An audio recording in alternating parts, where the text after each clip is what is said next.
Way to embarrass Disney even more!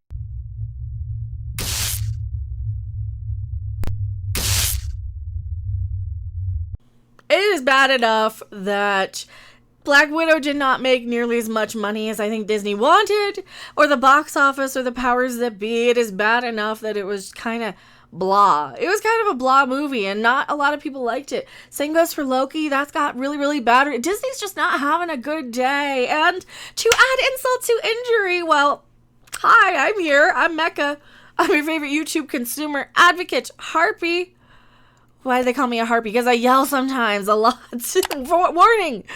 Headphone. I probably won't yell here unless somebody comes in and decides I'm an ist for not liking this movie. But we're not talking about the movie. We're talking about ScarJo suing Disney. She's suing Disney for breach of contract over the Black Widow release. This is one of the things that I really, really love to talk about. Is the box office-y, back-endy, sort of the contracts, the behind-the-scenes drama. We've been speculating since 2020 began and everything started getting shut down and the theaters started closing that having a lot of things go directly to streaming the way they were announcing last year when we decided, hey, we're going to shut everything down because whatever. We're not, that's beside the point. We know it happened. We know why it happened. One of the things I always speculated was, is this going to bring enough money in if a lot of these stars have back-end deals? We speculated that Gal Gadot did for Wonder Woman and that she was going to get a percentage of the box office take. Well, clearly now, with the case of Marvel and Disney, because remember how DC and Warner decided to throw all their stuff over there on streaming at the same time? That's why I brought in Gal Gadot. Over on Disney, they did a lot of the same thing. They put it in theaters and on streaming for a premium fee the exact same day. How many people paid that premium fee? Oh, it made what? $60 million in premium fees for the app for Disney Plus. Fun thing though, when you are a A-list, high-profile, high-name actor like Scarlett Johansson, and you sign a deal saying, hey, this movie that should have been my movie years and years ago, now after the fact, well, you're kind of rushing it into production. She probably took less money. I'm going to assume she took less money in the front end, so she got a higher percentage off the back. Well, they took money right out of her pocket, didn't they? And they put it directly to streaming, where a lot of people saw it on streaming, or they got it in a legal way, which we can totally not condone or promote or any of that sort of thing here. Or they just skipped it altogether because they heard the reviews were mediocre at best. It's a Redbox movie, for crying out loud. And you're trying to give us Redbox movie level movies on this Marvel Disney sort of scale. Not every movie is going to be Endgame or Infinity War. And this clearly isn't even Ant-Man 2. There's nothing against Ant-Man 2. I just used it as an example of a lower income level. Disney's decision to release Black Widow on Disney Plus the same time it hit theaters has sparked a legal battle with ScarJo, the actress tasked with playing the Marvel superhero, in a lawsuit filed Thursday in the Los Angeles Superior Court. Anytime I hear Los Angeles Superior Court, I hear Jack Webb say that in my head. I am a huge Dragnet fan, though, back in the day, and the radio shows I used to listen to as well at work way back when. Attorneys for Johansson allege that the star's contract was breached when the studios opted not to debut the film exclusively in theaters, a move they claim depressed ticket sales for the Avengers spin-off. Much of Johansson's... So this is probably why they're putting out all of these articles and explanations, because they're going to take all those articles into court with them when they have to. Yeah, and I bet Disney's got some more high-profile lawyers than a multi-millionaire actress like ScarJo. I can't even say it.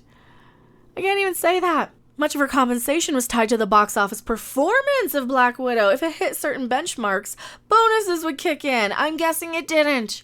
Probably didn't hit $1 billion. She was probably going to get like $100 million bonus if it hit $1 billion or something ridiculous, right? Did they say? Disney intentionally induced Marvel's breach of the agreement without justification in order to prevent Ms. Johansson from realizing the full benefit of her bargain with Marvel, the suit reads. There had no reason to put it on Disney Plus right now. There was no reason for that. We have, what was it, Space Jam? Was that on? No, that was on HBO Max.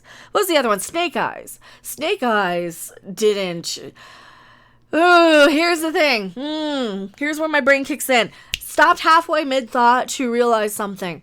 They're not going to be able to prove that she lost money, are they? Because they're going to show comparisons to things like Snake Eyes. They're going to show comparisons to all this.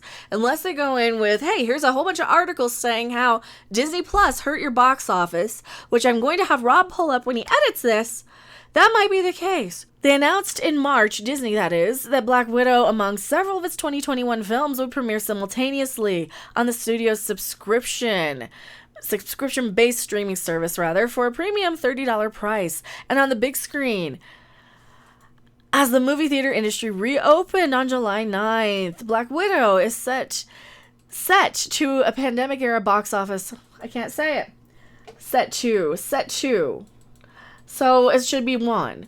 Proofread your articles, because that does not make sense. Black Widow set pandemic-era box office records with $80 million in North America and earned an additional $78 million overseas and $60 million on Disney+.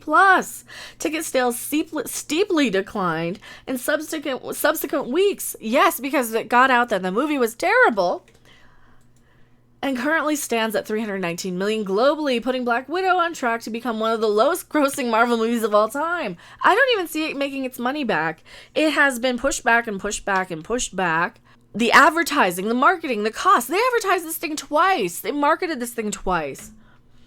Shortly after its debut, the National Association of Theater Owners, the industry's main trade organization, asserted the simultaneous release in Black Widows in theaters and streaming cost Disney money in revenue per view over the life of the film. However, the suit notes that Disney's stock rose after the company disclosed the rental figures.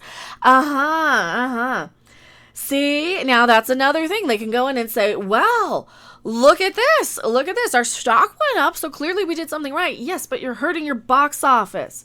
You're hurting, this is going to be a nice, juicy little legal battle to pay attention to. I like this. Disney chose to replace Wall Street investors and pad its bottom line rather than allow its subsidiary, Marvel, to comply with the agreement, the suit reads. To no one's surprise, Disney's breach of the agreement successfully pulled millions of fans away from theaters towards Disney Plus's streaming service, and the rest of us to screen share for the people who paid for it. That's what it really boils down to, is that rather than having to go to the crapping theater and see this ourselves and buy 2 tickets to the theater, you pay one $30 fee, you screen share it, you watch it at home, you talk about it, and $30 is kind of exorbitant when you really think about it, because it probably would have been cheaper for 2 people, but it's not if they're remote to go into the theater and just see it.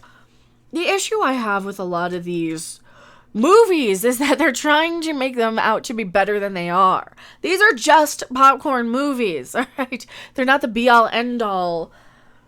Once the word got out from the good, honest critics like yourself, James Dugan, I don't know if I consider myself a critic. I consider myself a bit of a consumer advocate, and when I don't like a movie, I try and at least give you guys good reason about why I don't like it. And there's a lot of movies that I like that I can't recommend or TV shows like Masters of the Universe. Loved it, can't recommend it because they kill He-Man, spoiler, and they crap all over it. And if that's going to be a problem for you, you'll hate it. I enjoyed it for completely other reasons because it was ridiculous and stupid, but the Wall Street Journal, which broke the news of the lawsuit, reports that the sources close to Johansson estimate the decision to release the film concurrently on Disney Plus resulted in $50 million in lost bonuses. Ooh. Her legal salvo comes as new distribution paradigms and as the Koof are reshaping the way A-list actors are paid for their work. Many top actors include back-end profit participation as part of their contracts, but the rise of the streaming services such as Netflix has removed these forms of compensation, and the decision by traditional movie studios like Warner Brothers and Disney to release films on their own in-house subscription services has further upended the old ways of doing business. When Warner opted to send its entire film film slate to HBO Max. Realizing that movie theaters were only operating at limited capacity for much of the year, the studio had to pay tens of $millions to the stars of those films. That's probably why she's suing. She has precedent. That resulted in actors such as Will Smith, Denzel Washington, and Keanu Reeves earning their full back end on the movies that Warner Brothers released on new services. Ooh, if successful, Johansson's suit could embolden more actors to seek additional compensations for films that migrate into streaming services and may lead to agents including stricter language in their contracts regarding compensation. All right, so a lot of this is just going over the box office totals, telling you how much they made versus some of the other films that have been out recently. Cruella, Space Jam, Godzilla. Now, Godzilla did better anyway, though. Godzilla did pretty darn good because it was just a much better movie, I think, in my opinion. What does this mean? What does this mean for us, the movie-going audience? Well, it means for us that perhaps these indefinite lockdowns might be affected by things such as insurance. They might be affected by things like, this is actually good news for people who are like tired of mandates, lockdowns, all of the restrictions and stuff. Now, this isn't a video saying one way or another. This is just might be good news for those people. Meaning that the insurance companies, the people who have to pay and settle these lawsuits, those people, they might not be able to get all of these refunded. They might not be able to get credits for that. They may have to eat a loss. And what are they going to do? They're going to say, oh, well, we got to put these movies in the theaters right away and make sure that they make their millions and hundreds of millions and their billion-dollar box office totals at all time, because they're losing a lot of money by having to pay all this stuff. They're losing a lot of money in liability. They're losing a lot of money to the stars in lawsuits. They're losing a lot of money in general. One of the things they might do to combat that is beg mommy and daddy government for money, for handouts. We're important, we're essential, wow, we're essential, and we need you guys to bail us out because they've already tried that last year. Hollywood tried to get everybody to bail them out. I don't know if that's going to be something that I don't think anybody wants.